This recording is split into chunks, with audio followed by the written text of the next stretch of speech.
ਫਿਰ ਈਰਾਨ ਦੀ ਵਾਰ ਦੇ ਹਵਾਲੇ ਨਾਲ ਫਿਰ ਦੁਬਾਰਾ ਅਸੀਂ ਇਸੇ ਤੇ ਡਿਸਕਸ ਕਰ ਲਈਏ। 2 ਮਹੀਨੇ ਹੋ ਗਏ ਨੇ ਇਹਦੇ ਤੇ ਡਿਸਕਸ ਕਰ ਰਹੇ ਆ। ਮਤਲਬ ਇੱਕਦਮ ਲੱਗਦਾ ਹੈ ਕਿ ਵੀ ਡੀਲ ਹੋ ਜਾਣੀ ਹੈ, ਫਿਰ ਇੱਕਦਮ ਸਖਤ ਬਿਆਨਾਤ ਆਉਣ ਲੱਗ ਗੱਲ ਹੈਗੀ ਕਿ ਜਿਹੜੇ ਜਿਹਦੇ ਚ ਆਲਮੀ ਪਾਵਰਸ ਇਨਵੋਲਵ ਹੋਣ ਔਰ ਫਿਰ ਵਾਰ ਦਾ ਮਾਮਲਾ ਹੋਵੇ ਔਰ ਉਹਦੇ ਮਾਮਲਾਤ ਦੋਵੇਂ ਅਫਰੀਕਾ ਨੇ ਤੈਅ ਕਰਨੇ ਹੋਣ ਤੇ ਉਹਦੇ ਚ ਡਿਲੇ ਚੀਜ਼ਾਂ ਹੁੰਦੀਆਂ ਨੇ। ਇਹਦੇ 'ਚ ਅਗਰ ਜਿਹੜੀਆਂ ਗੱਲਾਂ ਜਿਨ੍ਹਾਂ ਤੋਂ ਜੰਗ ਲੱਗਦੀ ਹੈ ਕਿ ਤੁਹਾਡਾ ਸਵਾਲ ਇਹ ਹੈਗਾ ਕਿ ਵੀ ਜੰਗ ਪੋਸੀਬਲ ਹੋ ਸਕਦੀ ਹੈ ਜਾਂ ਨਹੀਂ ਹੋ ਸਕਦੀ, ਤਾਂ ਉਹਦੇ 'ਚ ਪੈਟ ਹੈਗਸਟ ਦੀ ਜਿਹੜੀ ਗੁਫ਼ਤਗੂ ਹੈਗੀ ਉਹਨੂੰ ਅਗਰ ਅਸੀਂ ਦੇਖਾਂਗੇ ਨਾ ਤੇ ਉਹ ਸਾਨੂੰ ਮੱਦੇਨਜ਼ਰ ਇਹ ਰੱਖਣਾ ਹੈ ਕਿ ਜਿਸ ਫੋਰਮ ਤੇ ਉਹ ਗੁਫ਼ਤਗੂ ਕਰ ਰਹੇ ਨੇ ਉਸ ਦੇ ਮੌਜ਼ੂ ਨੂੰ ਔਰ ਉਸ ਤੋਂ ਬਾਅਦ ਫਿਰ ਉਹ ਕਿਉਂਕਿ ਵਜ਼ੀਰ ਜੰਗ ਨੇ ਅਮਰੀਕਾ ਦੇ, ਵਜ਼ੀਰ ਦਿਫਾ ਨੇ, ਤੇ ਉਹਨਾਂ ਨੇ ਉਸ ਹਵਾਲੇ ਦੇ ਨਾਲ ਅਮਰੀਕਾ ਦੀ ਆਪਣੀ ਪੋਜੀਸ਼ਨ ਵਾਜ਼ੇ ਕਰਨੀ ਹੈ। ਉਸ ਪੋਜੀਸ਼ਨ ਨੂੰ ਉਹਨਾਂ ਨੇ ਵਾਜ਼ੇ ਕੀਤਾ ਕਿ ਅਗਰ ਸਾਨੂੰ ਜੰਗ ਕਰਨੀ ਪਏਗੀ ਤੇ ਅਸੀਂ ਤਿਆਰ ਹੈਗੇ, ਸਾਨੂੰ ਉਹਦੇ ਬਾਰੇ ਵਿੱਚ ਕੋਈ ਮਤਲਬ ਕਿ ਉਹ ਬਤੌਰੇ ਉਹਨਾਂ ਨੇ ਉਹ ਕੀ, ਕਿਉਂਕਿ ਜਿਹੜੀ ਡਿਪਲੋਮੈਟਿਕ ਵੈਨਿਊ ਹੈਗਾ ਉਹ ਉਹਦੇ 'ਚ ਸ਼ਾਮਿਲ ਨਹੀਂ ਹੈਗੇ। ਉਹਨਾਂ ਨੂੰ ਉਸ ਹਵਾਲੇ ਨਾਲ ਨਹੀਂ ਪੁੱਛਿਆ ਗਿਆ ਸਵਾਲ ਕਿ ਜਿਹੜੀ ਡਿਪਲੋਮੇਸੀ ਦੀ ਜਿਹੜੀ ਚੱਲ ਰਹੀ ਹੈ ਮੁਆਹਦੇ ਤੇ ਜਿਹੜੀ ਚੱਲ ਰਹੀ ਹੈ ਉਹ ਕਿਸ ਸਤ੍ਹਾ ਤੇ ਵੇ, ਕੀ ਨਹੀਂ ਕਰਨੀ, ਕੀ ਮਾਮਲਾਤ ਕਰਨੇ ਨੇ, ਤੇ ਉਹਦੇ ਤੇ ਜ਼ਿਆਦਾ ਬਿਹਤਰ ਗੁਫ਼ਤਗੂ ਕਰਨਗੇ ਮਾਰਕੋ ਰੂਬੀਓ ਜਾਂ JD ਵੈਂਸ ਜਿਹੜੇ ਦਫਾ ਨੇ ਉਹ ਨੇ। ਤੇ ਉਸੀ ਫਿਰ ਦੂਸਰੇ ਹੀ ਲੰਮੇ ਅਸੀਂ ਦੇਖਦੇ ਹਾਂ ਕਿ ਜਿਹੜੀ ਸਿਚੁਏਸ਼ਨ ਰੂਮ ਦੇ ਅੰਦਰ ਜਿਹੜੀ ਅੱਜ ਉਹਨਾਂ ਦੀ ਮੀਟਿੰਗ ਸੀ, ਬੜੀ ਇੰਪੋਰਟੈਂਟ ਮੀਟਿੰਗ ਸੀ, ਉਹਦੇ 'ਚ ਬੜੀ ਹਾਈ ਲੈਵਲ ਉਹਨਾਂ ਦੀ ਮੀਟਿੰਗ, ਬਹੁਤ ਹਾਈ ਲੈਵਲ ਹੁੰਦੀ ਔਰ ਉਹਦੇ 'ਚ ਚੀਜ਼ਾਂ ਅੱਗੇ ਵਧਣ ਦਾ ਇਮਕਾਨ ਜਿਹੜਾ ਸੀ ਨਾ ਉਹ ਆ ਰਿਹਾ ਸੀ। ਲੇਕਿਨ ਸਾਨੂੰ ਇਹ ਚੀਜ਼ ਵੀ ਦੇਖਣੀ ਚਾਹੀਦੀ ਕਿ ਉਹਦੇ ਅੰਦਰ ਉਹਨਾਂ ਦੀ ਜਿਹੜੀ ਦਸਖਤ ਨੇ ਪ੍ਰੈਜ਼ੀਡੈਂਟ ਸਾਹਿਬ ਦੀ ਮਨਜ਼ੂਰੀ ਜਿਹੜੀ ਹੈ ਉਹਨੂੰ ਮੌਖਰ ਕਰਤਾ ਗਿਆ। ਯਾਨੀ ਇਹ ਤੋਂ ਮਤਲਬ ਇਹ ਹੁੰਦਾ ਕਿ ਉਹ ਮਨਸੂਖ ਨਹੀਂ ਹੋਇਆ ਜਾਂ ਉਹਦੇ ਅੰਦਰ ਇਹ ਨਹੀਂ ਕੀਤਾ ਗਿਆ ਕਿ ਜਿਵੇਂ ਪਹਿਲੇ ਪ੍ਰੈਜ਼ੀਡੈਂਟ ਸਾਹਿਬ ਦਾ ਬਿਆਨ ਆਉਂਦਾ ਸੀ ਕਿ ਜੀ ਅਸੀਂ ਇਹ ਮੁਸਤਰਦ ਕਰ ਦਿੱਤਾ ਹੈ, ਇਹ ਮੇਰੀ ਇਹ ਸ਼ਰਾਇਤ ਮੈਨੂੰ ਕਬੂਲ ਨਹੀਂ ਹੈਗੀਆਂ, ਇਹ ਚੀਜ਼ਾਂ ਉਹ ਇਸ ਤਰ੍ਹਾਂ ਨਹੀਂ ਹੈਗਾ। ਤੇ ਇਹਨੂੰ ਅਸੀਂ ਇਸ ਤਰ੍ਹਾਂ ਕਹਿ ਸਕਦੇ ਕਿ ਇਹਦੇ ਤੇ ਡਿਟੇਲਡ ਡਿਸਕਸ਼ਨ ਹੋਈ ਹੈ,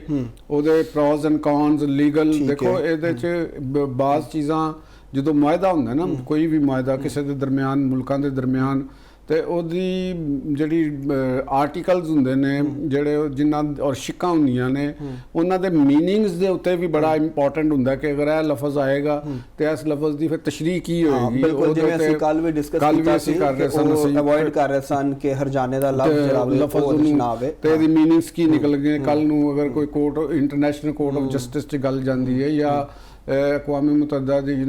ਸਲਾਮਤੀ ਕੌਂਸਲ ਦੇ ਵਿੱਚ ਇਹ ਗੱਲ ਕੋਈ ਜਾਂਦੀ ਹੈ ਤੇ ਉਹਦੀ ਸ਼ਰਾਇਤ ਦੇ ਉੱਤੇ ਗੁਫ਼ਤਗੂ ਹੁੰਦੀ ਹੈ, ਕਿਸੇ ਵੀ ਫੋਰਮ ਦੇ ਉੱਤੇ ਗੁਫ਼ਤਗੂ ਹੁੰਦੀ ਤੇ ਉਹਦੇ ਮਤਲਬ ਕੁਝ ਨਿਕਲਦਾ ਹੈ ਜਾਂ ਉਹਦੀ ਤਬੀਰ و ਤਸ਼ਰੀਹ ਕੁਝ ਨਿਕਲਦੀ ਤੇ ਤੁਸੀਂ ਫਸ ਜਾਂਦੇ ਹੋ। ਤੇ ਉਹਦੇ ਉੱਤੇ ਕਿ ਜਿਸਲੇ ਤੁਸੀਂ ਇਹ ਡਰਾਫਟ ਤਿਆਰ ਕੀਤਾ, ਤੁਹਾਡੇ ਜਿਹੜੇ ਲੀਗਲ ਐਕਸਪਰਟਸ ਹਨ, ਇੰਟਰਨੈਸ਼ਨਲ ਲਾਜ਼ ਦੇ ਜਿਹੜੇ ਐਕਸਪਰਟਸ ਹਨ, ਜਿਹੜੇ ਮੁਆਹਦਿਆਂ ਨੂੰ ਸਮਝਦੇ ਨੇ ਕਿ ਮੁਆਹਦਾ ਕਿਸ ਤਰ੍ਹਾਂ ਹੋਣਾ ਚਾਹੀਦਾ ਹੈ, ਇਹ ਇੰਝ ਹੀ ਜਿਵੇਂ ਅਸੀਂ ਸਟਾਮ ਲਿਖਣੇ ਆ ਜਾਂ ਰਜਿਸਟਰੀ ਲਿਖਣੇ ਆ ਜਾਂ ਕਿਸੇ ਦੋ ਅਫਰੀਕਾ ਦੇ ਦਰਮਿਆਨ ਸੁਲਹਨਾਮਾ ਲਿਖਣੇ ਆ ਤੇ ਉਹ ਵਕੀਲ ਨੂੰ ਬੁਲਾਇਆ ਹਾਇਰ ਕੀਤੇ ਜਾਂਦੇ ਨੇ, ਲੀਗਲ ਐਕਸਪਰਟ ਹਾਇਰ ਕੀਤੇ ਜਾਂਦੇ ਨੇ। ਜਿੱਡੀ ਵੱਡੀ ਪਾਰਟੀ ਹੁੰਦੀ ਹੈ ਉਹਦੇ ਹੀ ਇhtiyat ਸਾਹਮਣੇ ਰੱਖੀ ਜਾਂਦੀ ਹੈ, ਵਰਡ ਜਿਹੜਾ ਉਹਦੇ ਤੇ ਗੌਰ ਫਿਕਰ ਹੁੰਦਾ ਹੈ। ਤੇ ਉਹ ਮੈਨੂੰ ਕੋਈ ਇਸ ਤਰ੍ਹਾਂ ਦੀ ਸਿਚੁਏਸ਼ਨ ਉੱਥੇ ਲੱਗ ਰਹੀ ਹੈ ਕਿਉਂਕਿ ਤੁਹਾਨੂੰ ਇਹਦੇ 'ਚ ਹੀ ਉਹਨਾਂ ਨੇ ਜਿਹੜੇ ਪੀਟ ਹੈਗਜ਼ਟ ਨੇ ਉਹਨਾਂ ਨੇ ਕਿਹਾ ਨਾ ਕਿ ਅਮਰੀਕਨ ਪ੍ਰੈਜ਼ੀਡੈਂਟ ਜਿਹੜਾ ਉਹ ਪਾਇਦਾਰ ਤੇ ਜਾਮੇ ਮੁਆਹਦਾ ਚਾਹੁੰਦੇ ਨੇ। ਇਹਦਾ ਮਤਲਬ ਹੈ ਕਿ ਬਹੁਤ ਸਾਰੀ ਚੀਜ਼ਾਂ ਹਾਲੇ ਹੋਰ ਮਜ਼ੀਦ ਡਿਸਕਸ ਹੋ ਰਹੀਆਂ। ਔਰ ਇੱਕ ਤੇ ਇਹੋ ਹੀ ਮਤਲਬ ਹੈ ਨਾ ਉਹਨਾਂ ਦਾ ਕਿ ਪਾਇਦਾਰ, ਦੇਖੋ ਅਸਲ ਮਸਲਾ ਤੇ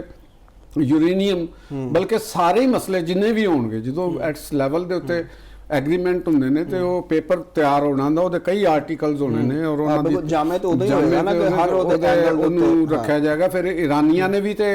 ਆਪਣਾ ਜਿਹੜਾ ਭੇਜਿਆ ਹੋਇਆ ਮਸੌਦਾ ਤੇ ਉਹਨਾਂ ਦੇ ਵੀ ਤੇ ਐਕਸਪਰਟ ਬੈਠੇ ਨੇ, ਸਾਰੀਆਂ ਚੀਜ਼ਾਂ ਬੈਠੀਆਂ ਨੇ, ਉਹਨਾਂ ਨੇ ਚੀਜ਼ਾਂ ਨੂੰ ਦੇਖ ਕੇ ਤੇ ਫਿਰ ਇਹ ਮਸੌਦਾ ਤਿਆਰ ਹੋ ਰਿਹਾ। ਫਿਰ ਉਹਨਾਂ ਨੇ ਇਸਰਾਈਲ ਵੀ ਭੇਜਿਆ, ਉੱਥੋਂ ਵੀ ਕੋਈ ਹਾਸ਼ੀਆ ਲੱਗ ਕੇ ਕੋਈ ਗੱਲ ਆ ਸਕਦੀ ਹੈ ਜਾਂ ਉਹਦੇ ਨਾਲ ਕੋਈ ਨੋਟ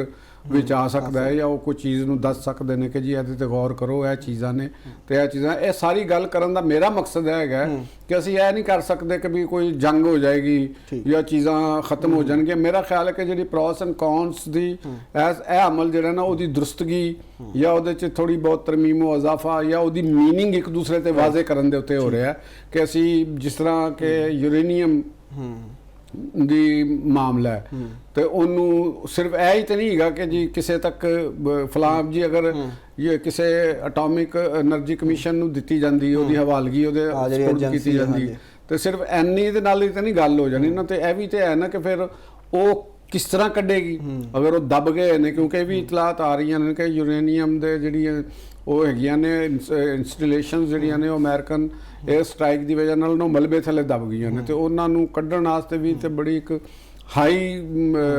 ਐਕਸਪਰਟਿਜ਼ ਚਾਹੀਦੀ ਹੈ। ਦੇਖੋ ਇਹ ਵੀ ਇੱਕ ਪੁਆਇੰਟ ਆਫ ਕੰਸਰਨ ਮੌਜੂਦ ਹੈ, ਬੜਾ ਵੱਡਾ ਮਨਜ਼ੂਰ ਹੈਗਾ ਵੀ ਮਾਲਿਕ ਦੇ ਵਿੱਚ ਵੀ ਹੈ ਕਿ ਜਨਾਬ ਅਗਰ ਯੂਰੇਨੀਅਮ ਖੁਦਾ ਨਾ ਖਾਸਤਾ ਉੱਥੋਂ ਕਿਤੇ ਨਿਕਲਦੀ ਹੈ ਜਾਂ ਕੋਈ ਹੋਰ ਕੋਈ ਐਸੀ ਖੁਦ ਉਹਦੇ ਅਸਰਾਤ ਪੂਰੇ ਖਿੱਤੇ ਤੇ ਆਣਗੇ ਤੇ ਫਿਰ ਉਹ ਜਿਹੜਾ ਅਗਰ ਉਹ ਅਕਵਾਮੀ ਮੁਤੱਹਦਾ ਦੇ ਅਦਾਰਾ ਜਿਹੜਾ ਲੈਂਦਾ ਤੇ ਉਹ ਉਹਨੂੰ ਕਿੱਥੇ ਰੱਖੇਗਾ। ਇਹ ਵੀ ਤੇ ਮਾਮਲਾ ਹੈ, ਉਹਨੂੰ ਡਿਸਟਰੋਏ ਕਰਨਾ ਤੇ ਉਹ ਡਿਸਟਰੋਏ ਕਰਨ ਦੇ ਅਮਲ ਦੇ ਵਿੱਚ ਕਿਹੜੇ ਕਿਹੜੇ ਮੁਲਕ ਸ਼ਾਮਲ ਹੋਣਗੇ ਕਿ ਵੀ ਇਹ ਕੰਪਲੀਟ ਡਿਸਟਰੋਏ ਹੋ ਗਿਆ ਨਹੀਂ ਹੋ ਗਿਆ, ਉਹਦੀ ਮੁੰਤਕਿਲੀ ਦੀ ਮਾਮਲਾ ਉਹਦੇ ਤੇ ਵੀ ਇਹ ਚੀਜ਼ਾਂ ਦੇਖੋ ਨਾ 60% ਤੱਕ ਤੇ ਯੂਰੇਨੀਅਮ ਦੀ ਅਫਜ਼ੋਦਗੀ ਉਹਨਾਂ ਨੇ ਕੀਤੀ ਹੈ। ਹਾਂ ਬਿਲਕੁਲ ਕੀਤੀ। ਜਿਹੜੇ ਐਟਮਸ ਤੇ ਹੁੰਦੇ ਉਹ 90% ਹੈ, ਯਾਨੀ 60% ਤੱਕ ਪਹੁੰਚੇ ਨੇ। ਤੇ ਜਾਂ 40 ਕਿਲੋ ਦੇ ਬਾਰੇ ਚ ਆ ਰਿਹਾ ਸੀ ਕਿ ਉਹ ਯੂਰੇਨੀਅਮ ਜਿਹੜੀ ਅਫਸੂਦਾ ਹੈਗੀ ਹੈ ਉੱਥੇ ਉਹ ਜਾਂ 40 ਟਨ ਜਾਂ ਜਿੰਨਾ ਵੀ ਉਹਦਾ ਇੱਕ ਕੁਆਂਟੀਟੀ ਹੈ। ਤੇ ਕਹਿਣ ਦਾ ਮਕਸਦ ਹੈਗਾ ਇਹ ਹੋਣਾ। ਹੁਣ ਦੂਸਰੀ ਗੱਲ ਆ ਜਾਂਦੀ ਹੈ ਕਿ ਜਿਹੜੀ ਉਹਨਾਂ ਦੀ ਐਕਸੈਸ ਦੇਣੀ ਹੈ ਉਹਨਾਂ ਦੇ ਜਿਹੜੇ ਫਰੋਜ਼ਨ ਐਸੈਟਸ ਨੇ ਇਰਾਨੀਅਨਸ ਦੇ ਤੇ ਉਹ ਸਟੇਟ ਆਫ ਇਰਾਨ ਦੇ ਨੇ, ਉਹ ਸ਼ਾਹ ਦੇ ਨੇ, ਸ਼ਾਹ ਦੀ ਫੈਮਿਲੀ ਵੀ ਬਾਹਰ ਮੌਜੂਦ ਹੈ, ਸੂਟ ਵੀ ਹੋ ਸਕਦੇ ਨੇ ਤੇ ਉਹਨਾਂ ਨੂੰ ਫਿਰ ਅੱਗੇ ਹਵਾਲਗੀ ਜਿਹੜੀ ਹੈ ਉਹ ਕਿਹਨਾਂ ਦੇ ਕਰਨੀ ਹੈ, ਐਡਮਿਨਿਸਟ੍ਰੇਸ਼ਨ ਜਿਹੜੀ ਮਸੂਦ ਪਜ਼ਕਸ਼ੀਆਨ ਐਡਮਿਨਿਸਟ੍ਰੇਸ਼ਨ ਹੈ ਉਹਨਾਂ ਦੇ ਹਵਾਲੇ ਕਰਨੀ ਹੈ ਜਾਂ ਰਹਿਬਰ ਦੇ ਅੰਡਰ ਜਿਹੜੀ ਕੰਮ ਕਰ ਰਹੀ ਪਾਸਦਾਰਾਨ ਨੇ ਉਹਨਾਂ ਦੇ ਹਵਾਲੇ ਅੱਗੇ ਕਰਨੀ। ਪਾਸਦਾਰਾਨ ਦਾ ਰੋਲ ਕੀ ਹੋਏਗਾ, ਕਿਸ ਤਰ੍ਹਾਂ ਦਾ ਮਾਮਲਾ ਹੋਣਗੇ, ਫਿਰ ਇਹਦੇ ਨਾਲ it's not an easy task. ਵੀ ਉੱਤੇ ਵੀ ਜੇ ਪ੍ਰੌਕਸੀ ਨੂੰ ਵੀ ਦੇਖਣਾ ਹੈ ਵੀ ਉਹ ਕੀ ਨੇ, ਇਹ ਸਾਰੇ ਬੜੇ ਪੇਚੀਦਾ ਮਾਮਲਾਤ ਹੁੰਦੇ ਨੇ ਔਰ ਇਹ ਵਨ ਡੇ ਦੇ ਵਿੱਚ ਹੱਲ ਨਹੀਂ ਹੁੰਦੇ। ਇਹ ਵੀ ਜਿਹੜੀ ਸਾਡੇ ਕੋਲ ਅਸੀਂ ਜਿਹੜੀਆਂ ਗੱਲਾਂ ਕਰ ਰਹੇ ਹਾਂ ਜਾਂ ਜਿਹੜਾ ਦੋਨੋਂ ਮੁਲਕਾਂ ਦੇ ਦਰਮਿਆਨ ਹੋ ਰਹੀਆਂ ਨੇ ਉਹਨਾਂ ਨੇ ਵੀ ਇਹਦੇ ਤੇ ਇੱਕ ਕਰਨਾ ਮੁਆਹਦਾ ਕੁਝ ਮੁੱਦਤ ਵਾਸਤੇ ਤਾਂ ਕਿ ਫਿਰ ਇੱਕ ਹਤਮੀ ਜਿਹੜੀ ਹੈ ਮਾਮਲਾਤ ਨੂੰ ਇਹ ਕੀਤਾ ਜਾਵੇ। ਔਰ ਦੂਸਰੀ ਤਰਫ ਨੋ ਡਾਊਟ ਕਿ ਇਸ ਮੁਆਹਦੇ ਦੇ ਨੂੰ ਜਿਹੜੇ ਸੈਬੋਤਾਜ ਕਰਨ ਵਾਲੇ ਜਾਂ ਇਸ ਮੁਆਹਦੇ ਤੋਂ ਨਾ ਖੁਸ਼ ਐਲੀਮੈਂਟ ਉਹ ਈਰਾਨ ਦੇ ਅੰਦਰ ਵੀ ਮੌਜੂਦ ਹੈ। ਦੇਖੋ ਗੱਲ ਹੈਗੀ ਕਿ ਜਿਵੇਂ ਮੋਹਸਨ ਰਜ਼ਾਈ ਸਾਹਿਬ ਨੇ ਪਾਸਦਾਰਾਨ ਦੇ ਨਾਲ ਹਮਦਰਦੀ ਰੱਖਣ ਵਾਲੇ ਜਾਂ ਜਿਹੜੇ ਉਹਨਾਂ ਦੇ ਰਹਿਬਰ ਦੇ ਨਾਲ ਬਰਾਹ ਰਾਸਤ ਜਿਨ੍ਹਾਂ ਨੂੰ ਆਇਤੁੱਲਾ ਸ਼ਹੀਦ ਖਾਮੇਨਾਈ ਸਾਹਿਬ ਨੇ ਨਾਮਜ਼ਦ ਕੀਤਾ ਸੀ ਇਹਨਾਂ ਨੂੰ ਤੇ ਉਹਨਾਂ ਦਾ ਬਿਆਨ ਜਿਹੜਾ ਨਾ ਉਹ ਕੋਈ ਲਬੋ ਲਹਿਜਾ ਉਹਨਾਂ ਦਾ ਮੈਨੂੰ ਕੋਈ ਉਹ ਨਹੀਂ ਲੱਗਦਾ ਕਿ ਨਰਮ ਹੈ ਜਾਂ ਉਹਨਾਂ ਦੇ ਅੰਦਰੋਂ ਨਜ਼ਰ ਆਉਂਦੀ ਹੈ, ਸਖਤੀ ਦੇ ਵਿੱਚ ਵੀ ਆਉਂਦੀ ਹੈ। ਦੂਸਰੀ ਤਰਫ ਜਿਹੜੇ ਇਸਮਾਈਲ ਬਕਾਈ ਨੇ ਇਹ ਵੀ ਉਹਨਾਂ ਦੇ ਹਾਰਡ ਲਾਈਨਰਸ ਦੇ ਵਿੱਚ ਸਮਝੇ ਜਾਂਦੇ ਨੇ ਤੇ ਹੁਣ ਉਹਨਾਂ ਨੂੰ ਰਾਜ਼ੀ ਕਰਨਾ ਜਾਂ ਉਹਨਾਂ ਨੂੰ ਇਤਮਾਨਾਨ 'ਚ ਲਿਆਉਣਾ ਇਹ ਤੇ ਉਹਨਾਂ ਲੋਕਾਂ ਦਾ ਕੰਮ ਹੈ ਜਿਵੇਂ ਮਸੂਦ ਪਜ਼ਕਸ਼ੀਆਨ ਨੇ ਜਾਂ ਕਾਲੀ ਬਾਫ ਸਾਹਿਬ ਨੇ ਜਾਂ ਬਾਸ ਰਾਕਚੀ ਸਾਹਿਬ ਨੇ ਕਿ ਉਹਨਾਂ ਦਾ ਸਿਸਟਮ ਦੇ ਉੱਤੇ ਆਪਣੀ ਰਜੀਮ ਦੇ ਉੱਤੇ ਕਿੰਨਾ ਕੋ ਆਪਣਾ ਅਸਰ ਨਸੂਖ ਹੈ, ਆਪਣਾ ਕਿੰਨਾ ਕੰਟਰੋਲ ਹੈ, ਕਿਉਂਕਿ ਕੁਝ ਜ਼ਿੰਮੇਵਾਰੀ ਅੱਗੇ ਇਹਨਾਂ ਤੇ ਵੀ ਆ ਜਾਂਦੀ ਹੈ। ਇਹਨਾਂ ਤੋਂ ਬਗੈਰ ਅਗਰ ਇਹ ਕਹਿਣ ਕਿ ਜੀ ਸਿਰਫ ਅਮਰੀਕਾ ਦੀ ਨਹੀਂ ਫਿਰ ਇਹਨਾਂ ਦੇ ਉੱਤੇ ਆਏਗੀ ਕਿਉਂਕਿ ਡੀਲ ਤੇ ਕਰ ਰਹੇ ਨਾ ਡੀਲ ਇਹ ਕਰ ਰਹੇ ਨੇ ਉਸ ਡੀਲ ਦੀ ਇੰਪਲੀਮੈਂਟੇਸ਼ਨ ਫਿਰ ਉਹਦੇ ਤੇ ਕਰਨਾ ਉਹਨਾਂ ਨੂੰ ਫਿਰ ਉਹ ਵੀ ਤੇ it's not an easy task for the president Pezeshkian Qalibaf and Araghchi ਆ ਥੱਲੇ ਜਿਹੜੇ ਉਹਨਾਂ ਦੇ ਇਹ ਲੋਕ ਹੋਣਗੇ ਔਰ ਉਹਦੇ ਦੇ ਨਾਲ ਜਿਹੜੇ ਰਹਿਬਰ ਦੇ ਨਾਲ ਦੇਖੋ ਇਰਾਨੀ ਸਿਸਟਮ ਨੂੰ ਦੇਖਣਾ ਪਏਗਾ ਕਿ ਆਉਣ ਵਾਲੇ ਵਕਤ ਵਿੱਚ ਫਿਰ ਇਰਾਨ ਦੇ ਅੰਦਰ ਸਿਸਟਮ ਨੂੰ ਵੀ ਬੜੇ ਮਸਾਇਲ ਪੈਦਾ ਹੋਣਗੇ। ਇਹਦੇ 'ਚ ਇੱਕ ਸਵਾਲ ਤੁਹਾਡੀ ਮੈਨੂੰ ਗੱਲ ਤੋਂ ਹੀ ਜ਼ਿਹਨ 'ਚ ਆਇਆ ਕਿ ਮੁਆਹਦਾ ਅਗਰ ਹੋ ਜਾਂਦਾ ਔਰ ਮੁਆਹਦੇ ਦੇ ਬਾਅਦ ਉਹਦੇ ਇੰਪਲੀਮੈਂਟੇਸ਼ਨ ਦੇ ਮਾਮਲਾਤ ਨੇ ਅਗਰ ਉਹ ਕੋਈ ਫਰੀਕ ਮੁਆਹਦੇ ਨੂੰ ਬ੍ਰੀਚ ਕਰਦਾ ਹੈ ਜਾਂ ਉਹਦੇ ਤੇ ਉਸ ਤਰ੍ਹਾਂ ਇੰਪਲੀਮੈਂਟ ਨਹੀਂ ਹੁੰਦਾ, ਇੰਪਲੀਮੈਂਟੇਸ਼ਨ ਨਹੀਂ ਹੁੰਦੀ ਜਿਸ ਤਰ੍ਹਾਂ ਹੋਣੀ ਚਾਹੀਦੀ ਹੈ ਤੇ ਫਿਰ ਵਿੱਚ ਕੀ ਕੌਣ ਰੋਲ ਦੇਖੋ ਜੀ ਜਿਹੜਾ ਅੱਗੇ ਹੋਣਾ ਹੈ ਉਹਦੇ ਬਾਰੇ 'ਚ ਫਿਲਹਾਲ ਤੇ ਕੋਈ ਅਸੀਂ ਪੇਸ਼ਗੋਈ ਨਹੀਂ ਕਰ ਸਕਦੇ। ਠੀਕ, ਲੇਕਿਨ ਫਿਲਹਾਲ ਤੇ ਅਸੀਂ ਇਹ ਦੇਖਣਾ ਕਿ ਮੁਆਹਦਾ ਪਹਿਲੇ ਤੇ ਤੈਅ ਪਾਏ ਨਾ। ਨਹੀਂ ਮੇਰਾ ਉਹਦੀ ਉਧਰ ਆਵਾਂਗਾ ਉਧਰ ਆਨੂੰ ਕਿ ਅਗਰ ਜਿਹੜੀ ਇਰਾਨੀ ਰਜੀਮ ਦਾ ਉਹ ਐਲੀਮੈਂਟ ਜਿਹੜਾ ਇਸ ਵਕਤ ਮੁਜ਼ਾਕਰਾਤ ਦੇ ਨਾਲ ਇੰਗੇਜ ਹੈਗਾ ਦੇਖੋ ਉਹਨਾਂ ਨੂੰ ਆਪਣੀ ਪਾਵਰ ਜਿਹੜੀ ਮੈਂ ਅੱਗੇ ਵੀ ਗੱਲ ਕਰਦਾ ਬਹੁਤ ਵਾਰੀ ਤੁਸੀਂ ਕਿਹਾ ਉਹਨਾਂ ਨੂੰ ਆਪਣੀ ਪਾਵਰ ਮਸਲ ਸ਼ੋ ਕਰਨੇ ਪੈਣਗੇ ਕਿਉਂਕਿ ਅਗਰ ਉਹ ਇੰਗੇਜ ਨੇ ਔਰ ਉਹਨਾਂ ਨੇ ਸ਼ਰਾਇਤ ਤਬਾਦਲੇ ਕੀਤੇ ਨੇ ਤੇ ਫਿਰ ਉਹਨਾਂ ਨੂੰ ਆਪਣੀ ਦਾਖਲੀ ਪਾਵਰ ਸ਼ੋ ਕਰਨੀ ਪਏਗੀ। ਈਰਾਨ ਨੂੰ ਗਵਰਨ ਕਰਨਾ ਉਹ ਕੋਈ ਆਸਾਨ ਨਹੀਂ ਹੈਗਾ। ਉਹ ਇੱਕ ਥਿਓਕ੍ਰੈਟਿਕ ਰਿਆਸਤ ਹੈਗੀ। ਉੱਥੋਂ ਦਾ ਸਿਸਟਮ ਜਿਹੜਾ ਹੈ ਉਹਦੀ ਬੁਨਿਆਦ ਔਰ ਉਹਦੀ ਬੇਸਿਸ ਉਹ ਅਕੀਦੇ ਦੇ ਉੱਤੇ ਡਿਵੈਲਪ ਹੈਗੀ, ਠੀਕ ਹੈ ਨਾ, ਔਰ ਗੈਰ ਮਸ਼ਰੂਤ ਅਤਾਤ ਦੇ ਉੱਤੇ ਉਹ ਕਾਇਮ ਹੈ, ਠੀਕ ਹੈ ਨਾ। ਤੇ ਇਹੋ ਜਿਹੇ ਸਿਸਟਮ ਦੇ ਅੰਦਰ ਉਹਦੇ ਕਿਸੇ ਇੱਕ ਜਗ੍ਹਾ ਦੇ ਉੱਤੇ ਮੋਲਡ ਕਰਨਾ ਜਾਂ ਲਿਆਣਾ ਇਹ ਬੜਾ ਮੁਸ਼ਕਲ ਕੰਮ ਹੁੰਦਾ। ਔਰ ਫਿਰ ਇੱਕ ਖਾਸ ਰੂਹਾਨੀ ਤਕੱਦਸ ਵੀ ਹੋਵੇ, ਯਾਨੀ ਐਗਜ਼ੈਕਟਿਵ ਪਾਵਰ ਵੀ ਇੱਕ ਉਹਦੇ ਦੇ ਅੰਦਰ ਹੋਣ, ਔਰ ਰਿਲੀਜੀਅਸ ਤਾਬੀਰੋ ਤਸ਼ਰੀਹ ਦੀ ਜਿਹੜੀ ਅਥਾਰਟੀ ਹੈ ਉਹ ਵੀ ਉਹਨਾਂ ਦੇ ਕੋਲ ਹੋਵੇ। ਤੇ ਇਹ ਬੜੀ ਹੋਰ ਟਾਈਪ ਦੀ ਇੱਕ ਕੰਟਰੋਲ ਬਣ ਜਾਂਦਾ ਕਿਸੇ ਸਿਸਟਮ ਦੇ ਉੱਤੇ ਤੇ ਕਿਸੇ ਮੁਲਕ ਦੇ ਉੱਤੇ। ਤੇ ਹੁਣ ਉਹਦੇ ਉੱਤੇ ਹੀ ਵਫਾਦਾਰੀਆਂ ਐਸਟੈਬਲਿਸ਼ ਹੋ ਰਹੀਆਂ ਹੁੰਦੀਆਂ ਨੇ। ਤੇ ਉੱਥੇ ਵਨ ਟਰੈਕ ਮਾਈਂਡ ਸੈਟ ਬਹੁਤ ਹੈਵੀ ਹੁੰਦਾ, ਜਿੱਥੇ ਵੀ ਇੱਕ ਦੇਖੋ ਨਾ ਕਿ ਜਿਹੜੇ ਸੈਕੂਲਰ ਕੰਟਰੀਜ਼ ਜਿਨ੍ਹਾਂ ਨੂੰ ਅਸੀਂ ਕਹਿੰਦੇ ਆ ਜਾਂ ਡੈਮੋਕ੍ਰੈਟਿਕ ਕੰਟਰੀ ਕਹਿੰਦੇ ਆ, ਉਹਨਾਂ ਦੇ ਵਿੱਚ different set of peoples, different minds ਉਹ ਇਕੱਠੇ ਹੁੰਦੇ ਨੇ। ਉਹਨਾਂ ਦਾ ਫੈਸਲਾ ਸਿਚੁਏਸ਼ਨ ਦੇ ਮੁਤਾਬਕ ਹੁੰਦਾ ਹੈ। ਸਿਚੁਏਸ਼ਨ ਜੋ ਤਕਾਜ਼ਾ ਕਰ ਰਿਹਾ ਹੁੰਦਾ ਉਹਦੇ ਮੁਤਾਬਕ ਉਹ ਨੀਵੇਂ ਵੀ ਹੋ ਜਾਂਦੇ ਨੇ। तो चीज़ें तो जिथे थोड़ी जी मामलात आ जान मजहब और अकायद दे उत्ते या जिहड़ा उन्हां दा सोर्स जिथों उन्होंने अपनी वो लैनी इंस्पायर्ड होना है या जिथों उन्होंने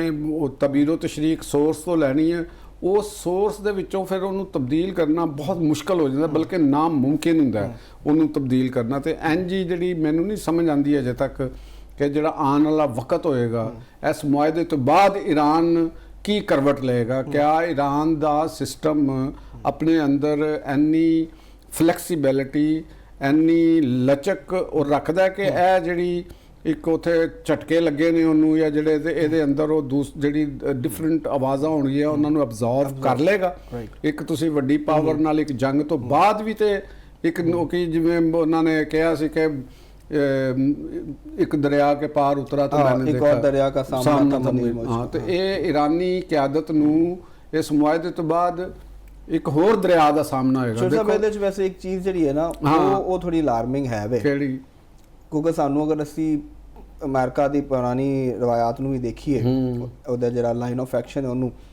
ਜਿਹੜੀ ਉੱਥੇ ਕੰਸਟਰਕਸ਼ਨ ਦੇ ਵਿੱਚ ਇਨਵੈਸਟਮੈਂਟ ਦੀਆਂ ਗੱਲਾਂ ਆ ਰਹੀਆਂ ਨੇ ਨਾ, ਖਾਸ ਕਰਕੇ ਤਹਿਰਾਨ ਦੇ ਵਿੱਚ। ਹਾਂ, ਇਹ ਤੁਹਾਨੂੰ ਨਹੀਂ ਕੋਈ ਸਮੈਲ ਆ ਰਹੀ ਹੈ? ਨਹੀਂ, ਉਹ ਦੇਖੋ ਕਿ ਡਿਜ਼ਾਈਨਸ ਆਫ ਅਮਰੀਕਨਸ ਔਰ ਡਿਜ਼ਾਈਨਸ ਆਫ ਦੀ ਜਿਹੜੇ ਇੰਟਰਨੈਸ਼ਨਲ ਸਟੇਕ ਹੋਲਡਰਸ ਨੇ ਜਾਂ ਜਿਹੜੇ ਦੁਨੀਆ ਨੂੰ ਚਲਾਉਣ ਵਾਲੇ ਜਿਹੜੀ ਗਲੋਬਲ ਅਸ਼ਰਾਫੀਆ ਹੈ ਉਹਨਾਂ ਦੇ ਡਿਜ਼ਾਈਨ ਤੇ ਤਕਰੀਬਨ ਵਾਜ਼ੇ ਨੇ। ਉਹ ਉੱਥੋਂ ਦੇ ਵਸਾਇਲ ਨੂੰ ਆਪਣੇ ਹੱਕ ਦੇ ਵਿੱਚ ਐਕਸਪਲੋਇਟ ਕਰਨਾ ਚਾਹੁੰਦੇ। ਅਸੀਂ ਉਹ ਅਗਰ ਉਹ ਨਾ ਈਰਾਨ ਦੇ ਸਿਸਟਮ ਨੂੰ ਤੇ ਉਹਨਾਂ ਨੇ ਖਾਸੀ ਹੱਦ ਤੱਕ ਡੈਮੇਜ ਤੇ ਕਰ ਦਿੱਤਾ ਹੈ ਨਾ, ਉਹ ਆਪਣਾ ਤੇ ਸਮਝ ਰਹੇ ਨੇ ਕਿ ਅਸੀਂ ਉਹ ਸਿਸਟਮ ਨੂੰ ਡੈਮੇਜ ਕੀਤਾ ਹੈ। ਉਹਨਾਂ ਨੇ ਤੇ ਆਪਣਾ ਉਹਨਾਂ ਦਾ ਹਦਫ ਕਲੀਅਰ ਹੈ ਤੇ ਉੱਥੇ ਉਹਨਾਂ ਨੇ ਆਣਾ ਹੈ, ਠੀਕ ਹੈ ਨਾ ਜੀ। ਇਨਵੈਸਟਮੈਂਟ ਦੀ ਆੜ ਵਿੱਚ ਉੱਥੋਂ ਦੇ ਵਸਾਇਲ ਨੂੰ ਲੈ ਕੇ ਉਹਨਾਂ ਨੇ ਸਾਰੀ ਚੀਜ਼ਾਂ ਨੂੰ ਇਹ ਕਰਨਾ। ਤੇ ਇੰਜ ਹੀ ਈਰਾਨ ਦੇਖਣਾ ਜਿਹੜੀ ਅਸੀਂ ਗੱਲ ਕਰ ਲਾਂਗੇ ਚੈਲੰਜ ਆਫਟਰ ਵਾਰ ਕਿ ਜਿਹੜੀ ਉੱਥੋਂ ਦੀ ਰਜੀਮ ਹੈ ਉਹ ਆਪਣੇ ਆਵਾਮ ਨੂੰ, ਆਪਣੇ ਲੋਕਾਂ ਨੂੰ ਔਰ ਆਪਣੇ ਸਿਸਟਮ ਦੇ ਅੰਦਰ ਜਿਹੜੇ ਲੋਕ ਹੋਣਗੇ ਉਹਨਾਂ ਦੇ ਕਰੀਬ ਉਹਨਾਂ ਨੂੰ ਵੀ ਤੇ ਮੁਤਮਈਨ ਕਰਨਾ ਬੜਾ ਔਖਾ ਕੰਮ ਹੈ ਨਾ। ਤੁਸੀਂ ਹਾਰ ਨੂੰ ਜਿਸ ਤਰ੍ਹਾਂ ਮਰਜ਼ੀ ਜਿੱਤ ਕਰਾਰ ਦੇ ਲਓ, ਉਹ ਲੇਕਿਨ ਉਹ ਪਤਾ ਹੁੰਦਾ ਦਿਲਾਂ ਦੇ ਵਿੱਚ ਕਿ ਵੀ ਇਹ ਜਿੱਤ ਨਹੀਂ ਹੈ, ਠੀਕ ਹੈ ਨਾ ਜੀ। ਤੇ ਉਹ ਕਹਿਣ ਦਾ ਮਕਸਦ ਇਹ ਹੈਗਾ ਕਿ ਇਹ ਇੱਕ ਆਉਣ ਵਾਲਾ ਟਾਈਮ ਈਰਾਨ ਦੇ ਆਵਾਮ ਵਾਸਤੇ ਔਰ ਆਵਾਮ ਦੀ ਜਿਹੜੀ ਈਰਾਨ ਦੀ ਰਜੀਮ ਵਾਸਤੇ ਇਹ ਵੀ ਬੜਾ ਕਠਨ ਔਰ ਬੜਾ ਹੋਰ ਟਾਈਪ ਦਾ ਹੋਏਗਾ, ਜਿਹਦੇ ਵਿੱਚ ਮੈਨੂੰ ਲੱਗਦਾ ਹੈ ਕਿ ਇਰਾਨੀ ਮਾਸ਼ਰਾ ਜਾਂ ਇਰਾਨੀ ਜਿਹੜਾ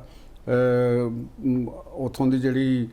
ਸਫ਼ਰ ਹੈਗਾ ਈਰਾਨ ਦਾ ਹਿਸਟਰੀ ਦੇ ਨਾਲ ਨਾ, ਉਹ ਇੱਕ ਨਵੀਂ ਕਰਵਟ ਵੀ ਲਏਗਾ, ਜਿਹਦੇ ਵਿੱਚ ਸਿਵਲ ਲਿਬਰਟੀਜ਼ ਦਾ ਮਤਲਬ ਅਜੇ ਤੇ ਇੱਥੇ ਤੇ ਨਾ ਗੱਲ ਰੁਕਣੀ, ਅਜੇ ਤੇ ਸਿਵਲ ਲਿਬਰਟੀਜ਼ ਦੇ ਉੱਤੇ ਆਣਾ ਉਹਦੀਆਂ ਛੋਟੇ ਨਿਕਾਤ ਜਿਹੜੇ ਨੇ ਉਹ ਨਿਕਲਨੇ ਨੇ। ਉਹ ਬੜਾ ਵੱਡਾ ਇੱਕ ਪੰਡੋਰਾ ਬਾਕਸ ਨਿਕਲੇਗਾ ਉਹਦੇ ਅੰਦਰ। ਲੇਕਿਨ ਸਾਡੀ ਦੁਆ ਹੈ ਕਿ ਇਹ ਮੁਆਹਦਾ ਹੋ ਜਾਏ ਤਾਂ ਕਿ ਦੁਨੀਆ ਦੀ ਟ੍ਰੇਡ